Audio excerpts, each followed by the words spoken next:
Paid in Full. Oh yeah. Yeah. Tell me the story behind that one.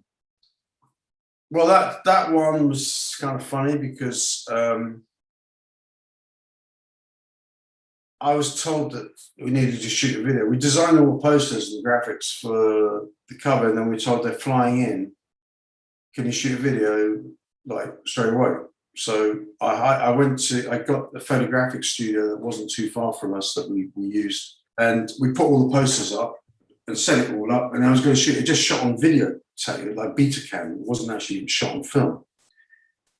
And so they came in, they came straight from the airport and came in, and they didn't know we were shooting a video, and no one had told them.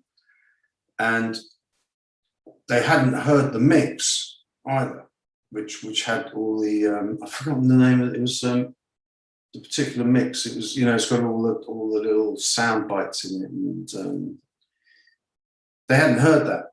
So they agreed to shoot the video, but as soon as they heard this scratch type mix with all these things, it was like, and it was they kind of flipped out, and they would only perform. And the guy who organised it all kind of disappeared. He was there to meet them, and he decided. He said, "Like, don't tell them it was me," right? And he disappeared. And I had the problem that I had to shoot a video with these guys who didn't like the record. But so they only agreed to shoot the video to the 12-inch original version on the album version. So we found the album and we got a deck, and they performed it to that. But the problem was that it ran at a different speed to the single version. Was it cold cut mix or something? They put all the scratching in, So they did 3 takes, and that was it. And then they walked off. So is that why the video has that kind of slowed down kind of look, because it was at a different speed? It was, I had to kind of change the speed of the footage, and there was also, we probably put a slight effect in it because it was video. I didn't particularly like the video look, so I tried to give it a kind of more filmic effect. And then once again, I went out with my Super 8 camera and I filmed in clubs. I set up a whole load of scenarios for people illustrating the song, and I found some footage, and it was all kind of collaged together. And amazing enough, there's a young girl in that she was like the island girl. So I'd met her. I'd met her separately, and this girl called Carmen Ejogo, who went on to become a kind of Hollywood actor. She's in Eddie Murphy, and she's in Selma, and played Martin Luther King. She was even in Whitney Houston's films and stuff, so she became quite big. Yeah, she's recently in the show Your Honor, right? Yeah, that's right. Yeah. But as a little girl, she was really deeply ambitious. I met her in a restaurant actually, and she came over. I was with a pop star, and she came over. And she wanted me to autographs, and she was so cute and everything. And I thought we could. And she was so driven. You could tell that I started photographing her. And made her like the island girl. So whenever there was a promotion to do with islands, like CD, we made a dress out of CDs or all sorts of things. But so she's in that video, a very young Carmen Ejogo who has gone on to do incredible things. It's an incredible career. But so she's so that was kind of like one of her first breaks, really, I suppose. But I've got a lot of images of her. We did some great imagery with her. We made a dress out of.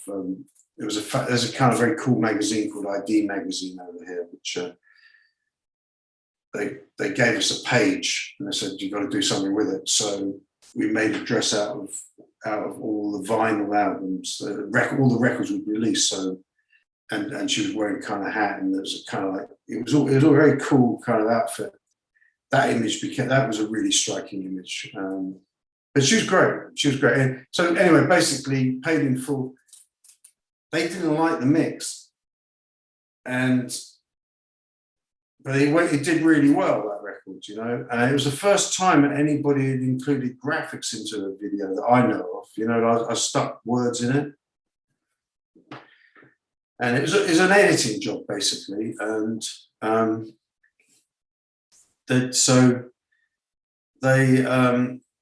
once it was made and it became a hit, I was watching it on MTV, like the reporter on there, and you know, they didn't like the record, so they were like, oh, they were on MTV saying how terrible the record was, and you know, it wasn't. I mean, I was kind of, because it had gone in the charts, and we got Eric B Rakim, and then they started slagging off the video we'd made, and then it really pissed me off, to be honest.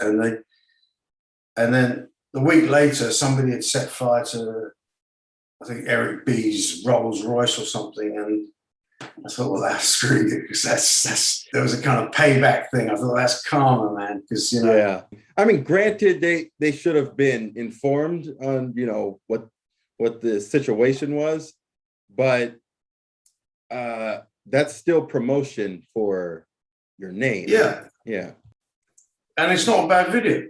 It's an excellent video. You know, it's actually whenever you see anything on MTV about rap or these things, they always show that one. You know? It's always in there somewhere, isn't it? So it's become iconic. Yeah. So you know, it's just, I don't know. He lost his car, so you know. It made me feel a little better for a moment, you know, but